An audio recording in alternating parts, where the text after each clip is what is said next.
bonjour à toutes et à tous, j'espère que vous allez bien. Aujourd'hui, je vous propose d'analyser Schneider.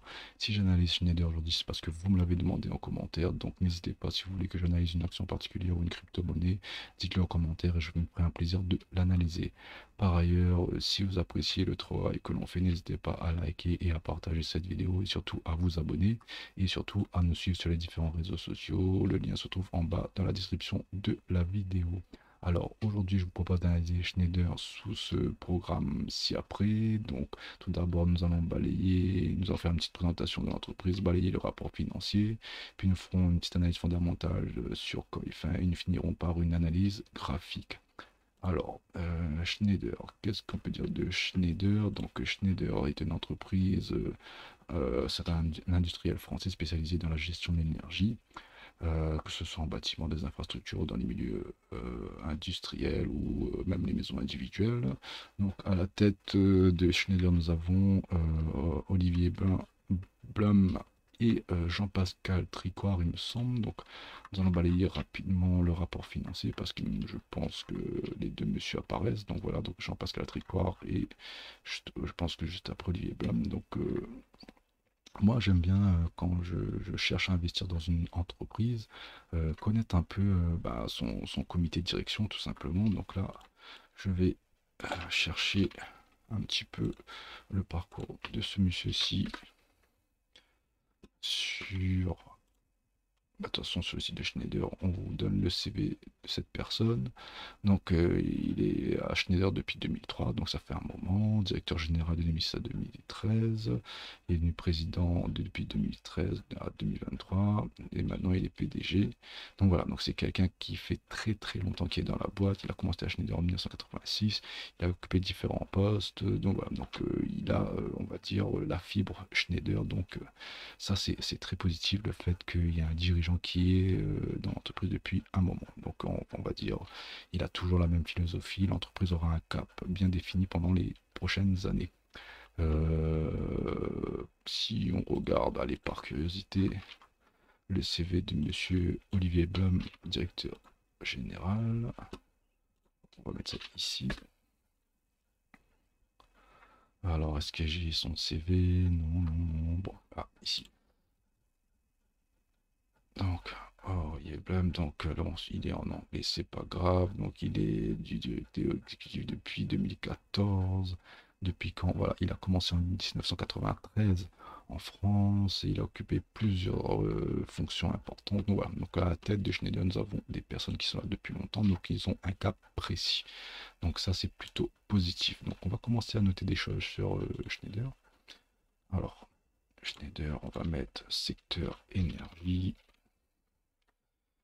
Je vais mettre comité de direction présent depuis longtemps.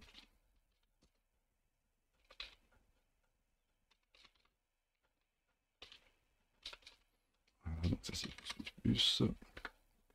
Ok, alors si on balaye un peu, alors le rapport financier, donc le rapport financier, vous avez la version, on va dire, un peu plus conséquente ici, et le rapport intégré que je vais parcourir maintenant.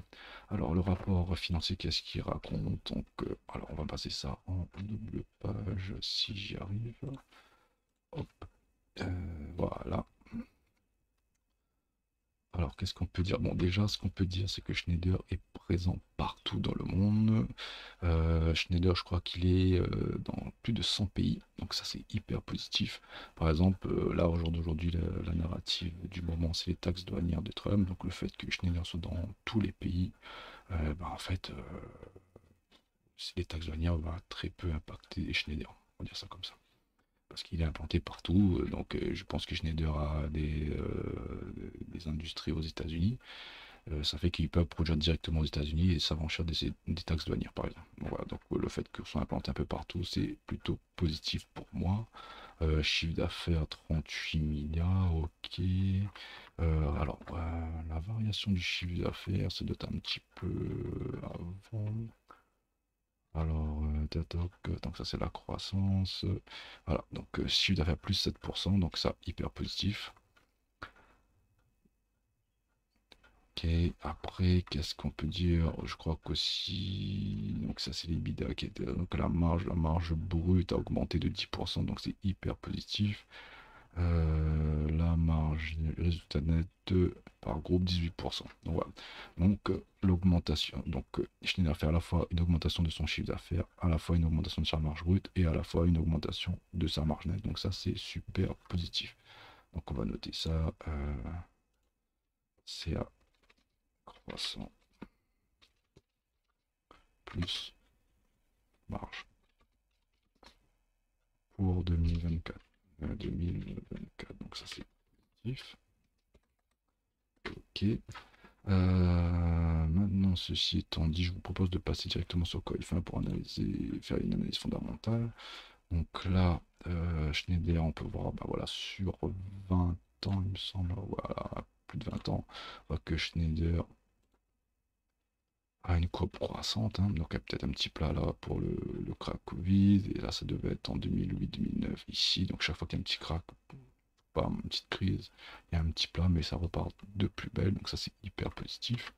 La marge 11%, donc là si on fait un petit calcul de marge, donc je vais faire un petit calcul de marge. Donc on prend 38 milliards, alors on va rester à 38 milliards pour arrondir, on fait fois 11%, donc là ça fait 4,18, allez on va arrondir 4,20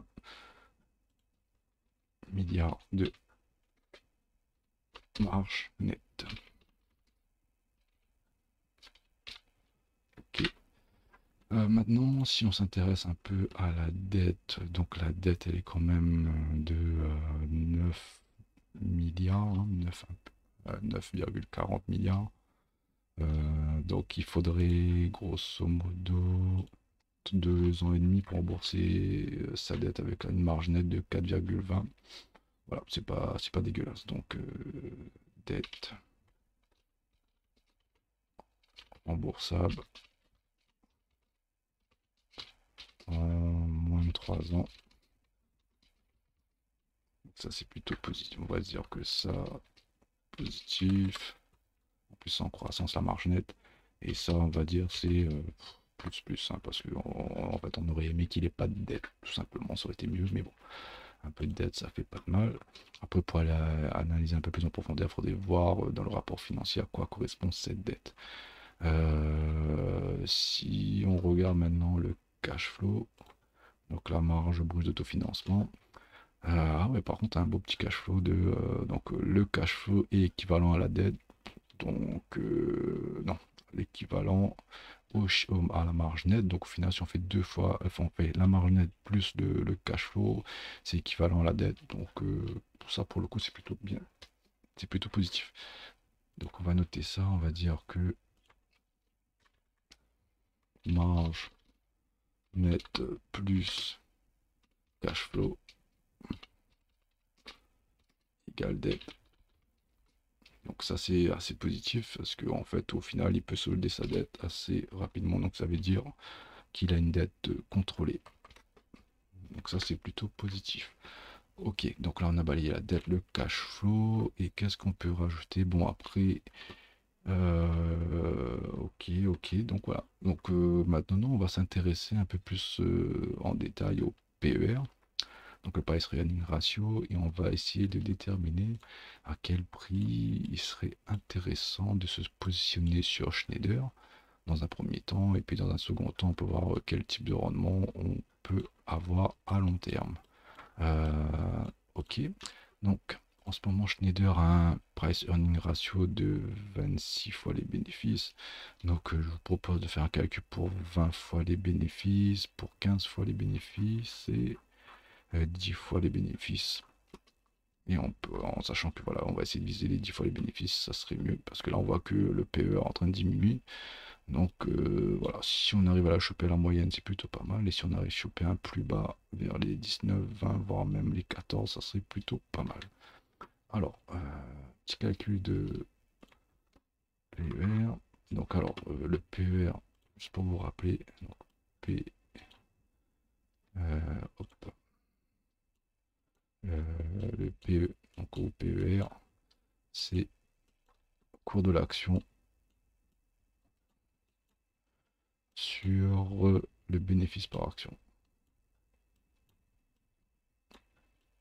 Et en fait, on pourra déterminer le prix en fonction du PER et voir un petit peu quand est-ce que le prix de Schneider pourrait être intéressant pour investir. Alors, on commence par un PER de 20.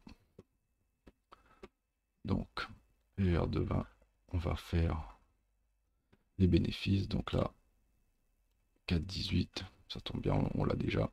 Donc les bénéfices fois le PER, donc là fois 20. Moins la dette. Donc il me semble que c'était 9,43 la dette. Voilà. Non. Excusez-moi, j'ai fait multiplier. Donc alors, je vais recommencer. Donc on va prendre la marge nette fois 20 moins la dette. On va redire à 9,40 pour être plus simple. Et qu'on va diviser par le nombre d'actions en circulation. Donc actions en circulation. On va chercher ça juste ici. Hop. Donc là, 561,20. On va arrondir ça comme ceci. 561,20. Et il faudra surtout pas oublier de multiplier par 1000 parce qu'en fait, on a divisé des milliards par des millions. Donc il y a un facteur 1000 qui va traîner. Donc voilà, on va multiplier par 1000 ici et on a 132 euros. Donc pour un PER 20, 132 euros.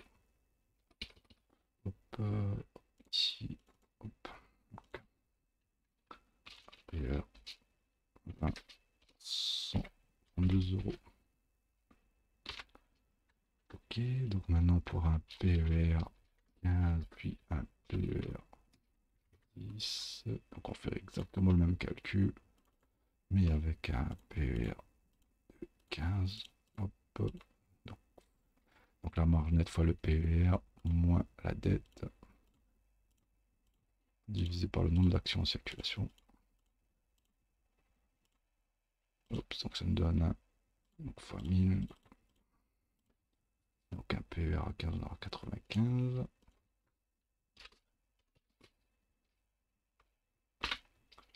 Et on va finir par un PER 10. Pareil, 4,20 la marge nette fois le PER moins la dette. Et on va diviser par le nombre d'actions en circulation. Hop, et fois 1000 parce qu'il y a un petit facteur 1000 qui se balade. Donc là, ça fera 58 euros. Donc voilà. Donc là, nous avons... Hop, on va effacer ça. On va effacer ça aussi. Hop. On va enlever ça. Voilà. Donc là, on va placer des PER en fonction des prix calculés. Donc là, ça va être nos objectifs d'achat. Hein. Donc, on va se mettre 132. Donc 132, on serait... On va ça. Hop, on va aller chercher 100, grosso modo ici. On va laisser ça en vert, mais on va mettre...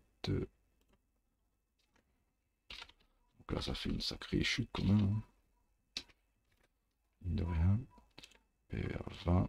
Alors, on va chercher le PER 15 à 95. Qui au moment du Covid. Donc on va mettre ça, hop, grosso modo ici, on va changer de couleur.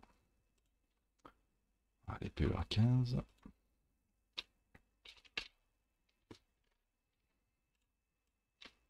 Et puis on va finir avec un PER 10 à 58.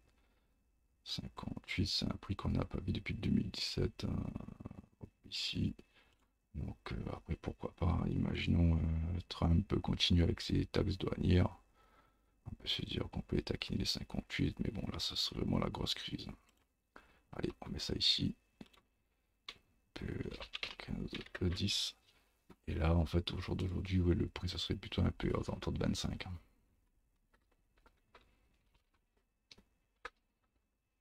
Hop. et on va changer de couleur, surtout, on va mettre ça en bleu.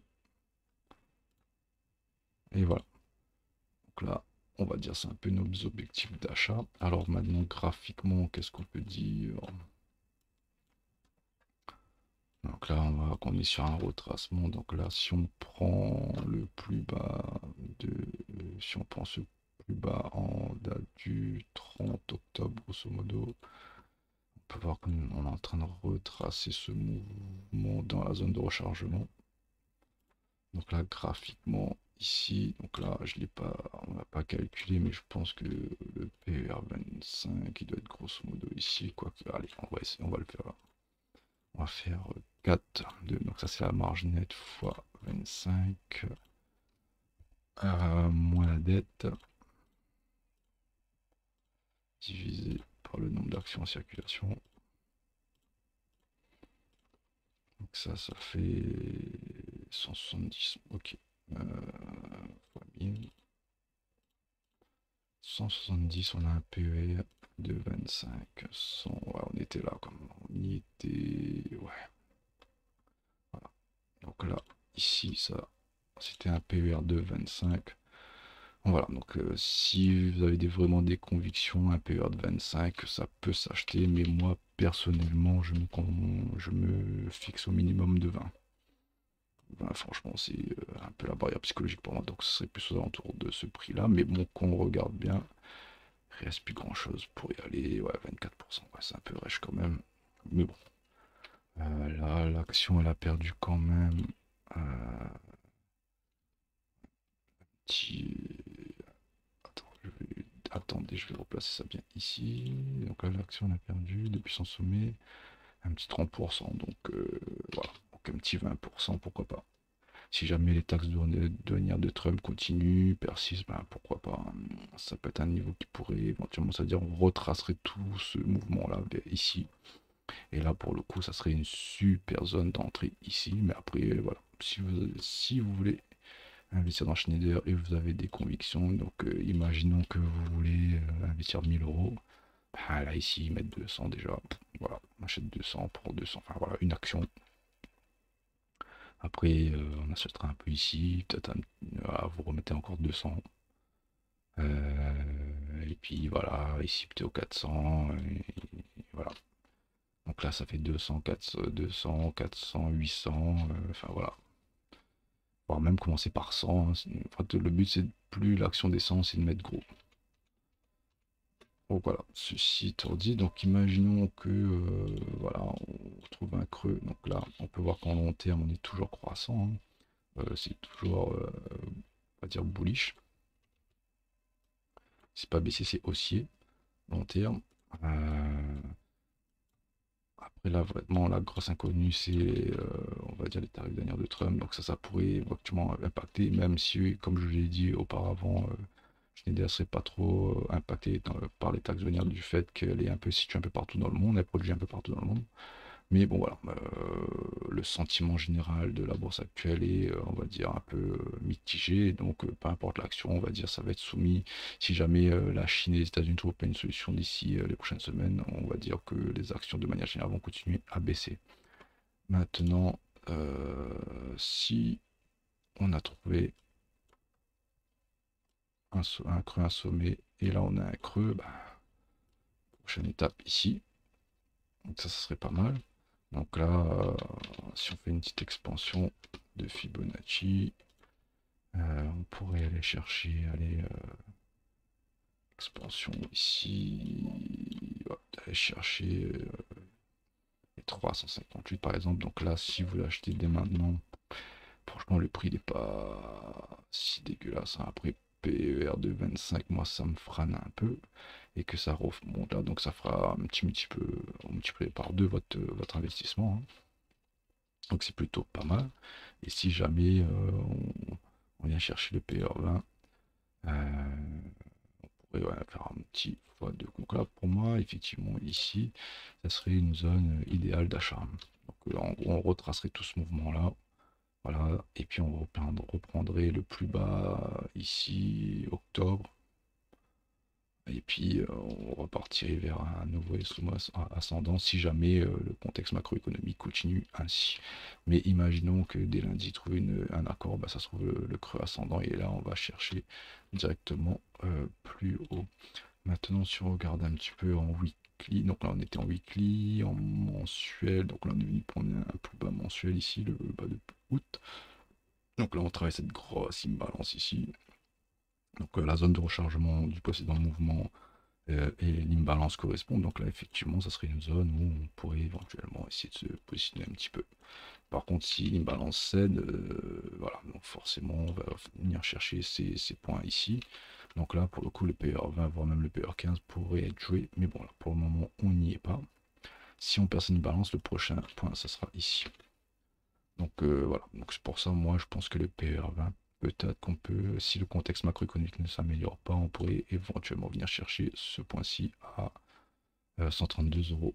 Après, si on passe en daily,